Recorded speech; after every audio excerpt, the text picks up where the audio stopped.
Hello folks, John Overturf again. This is my guitar lesson number 2. It's a beginner lesson.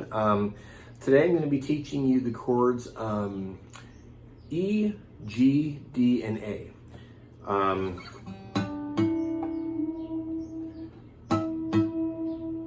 Quick tune. Get myself back up to full standard pitch. You guys have probably already seen my first video, guitar lesson number 1, which basically deals with tuning primarily.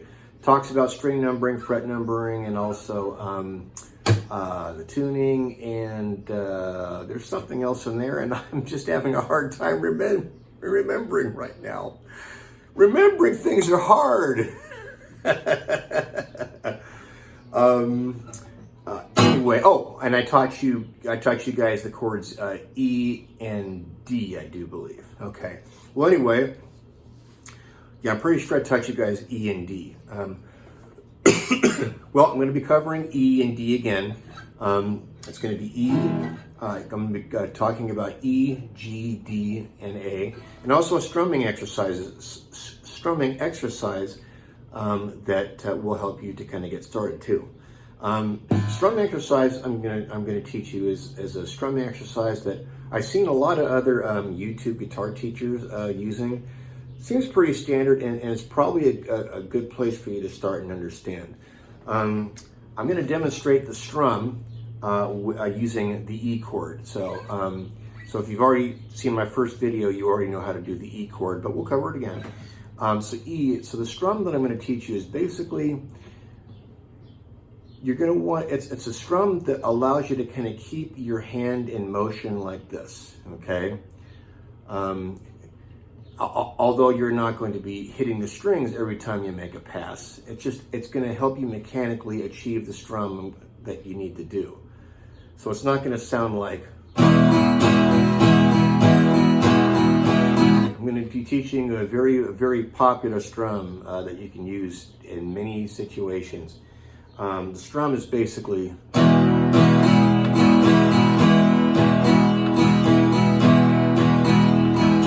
down, down, up, down, down, up, down, up, down, up.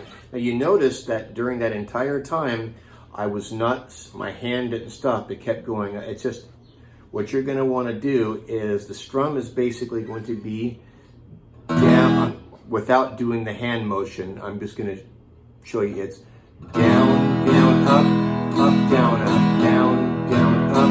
up, down, down, up, down, up. Okay? But it's a lot easier just to keep that hand going back and forth so that you can hit the strings when you need to. Okay? So again, it's going to be down, down, up, down, up, down, down, up, down, up, down, down, up, down, up, down, down, up, down, up, like that. Okay? This will give you an opportunity to practice the strum as well as the chords.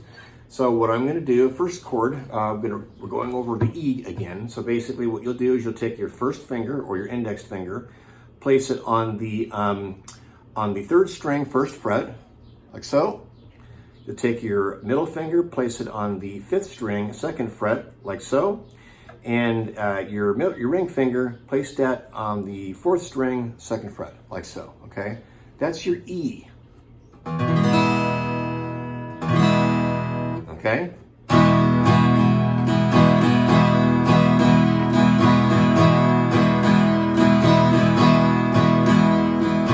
Okay, that's your E chord. So now what we're going to do is I'm going to teach you the G chord, okay? Now, a word about the G chord. There's a specific way I want to teach you how to do the G. If you look at a chord chart, okay, which we're not going to get into in this video, if you look at a chord chart, the typical way, and the way that I learned when I was being taught, is you basically do the G where you take your index finger, put it on the 5th string, 2nd fret, then you take your middle finger, 6th string, 3rd fret, and then you take your ring finger or your pinky finger. I was taught to do it with my ring finger. Place it on the 1st string, 3rd fret, okay? So basically the G would sound like this.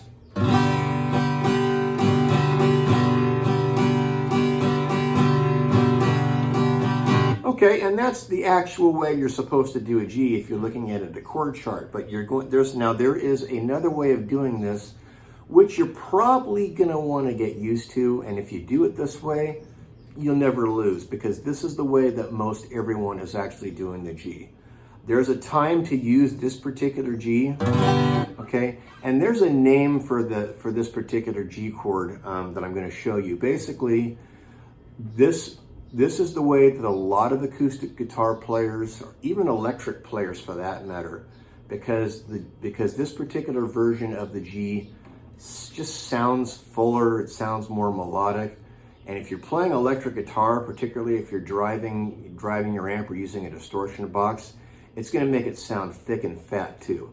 And the way you do this G is you're going to want to take, as I showed you before, index finger, 5th string, 2nd fret, middle finger, 6th string, 3rd fret, and then take your ring finger, 2nd string, 3rd fret, and then take your pinky, 1st string, 3rd fret. Okay, so the G is going to sound like this.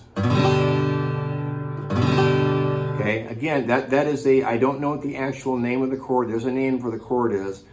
There's a name for that particular chord, but for the purpose of our lesson, it's a G. We're just going to refer to it as G variation, whatever you want to call it. If any of you out there want to throw in the comments what this chord actually is, that's fine. I just, I play it by ear. This is another way that was taught to me early on in my guitar playing career, and most of the time I spent playing guitar in my early years was on an electric, and this is the song. That's the chord you're gonna want. That's the G chord you're gonna want to use to get things to ring out and sound fat, melodic, and just it sounds a lot prettier. Just sounds a lot better. So here's the difference between the two. So this is the chord chart G. Okay. And here is the G variation.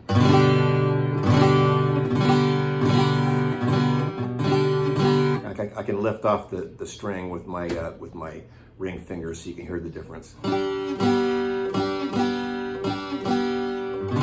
It just sounds a lot better with both those strings played on the bottom. That's how do it whatever way you want. I will probably just, when I demonstrate G stuff, I'm going to demonstrate it with that particular version of the G chord. So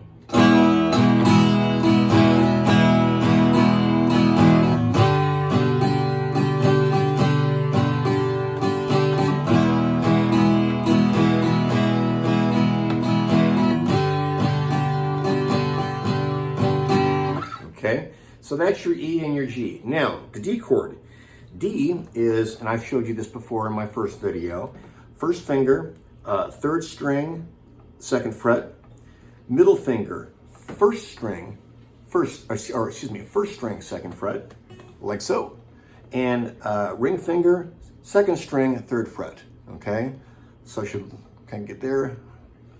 Sorry guys, I don't have chord charts to show you.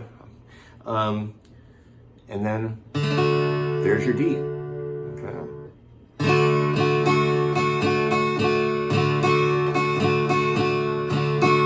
Okay, and as I told you in the first video I did with the D, if you should accidentally brush the 5th string open while you're playing that, it's okay. I mean, try to get the first 4 only, but if you hit the 5th, that's okay too. If it's easier to do it, that's fine. It doesn't sound too bad. Actually kind of adds a little bit of dimension to it. Avoid hitting the 6th string because it kind of throws the whole D concept off kilter. You're adding the E note in there, it just doesn't sound right. I mean, this is what it sounds like if you hit the E. Yeah, it's an added unnecessary note, doesn't sound good in the mix. So either play it this way, the bottom 4 strings, or the bottom 5 strings. Okay, so it'll basically, if I'm playing that chord progression and I'm hitting that 5th string, this is what it's going to sound like through it. It's going to go.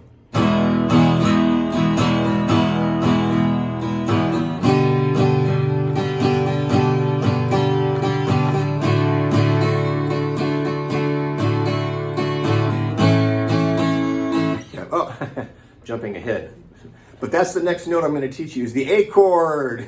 Okay.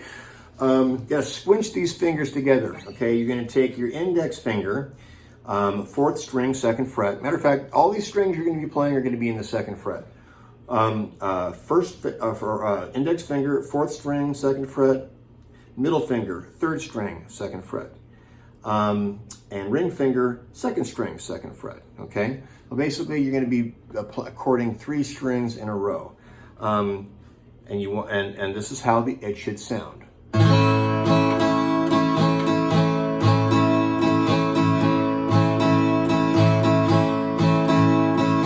Now, at first, you're trying to get those. If this is the first time playing it, you may have some difficulties, and you could end up muting the bottom string, the 1st string, and it would sound like this. That could happen. So with practice, you'll get it so that your finger is not brushing against the bottom string, and you should be able to play it clearly. Okay, so basically it's E, G, D, and A. E, G, D, and A. So remember the down, down, up, down, up, down, down, up, down, up.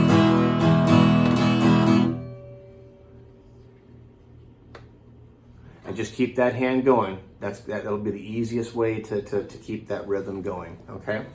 And keep your timing. And so here we go. Here's a run through of the whole progression.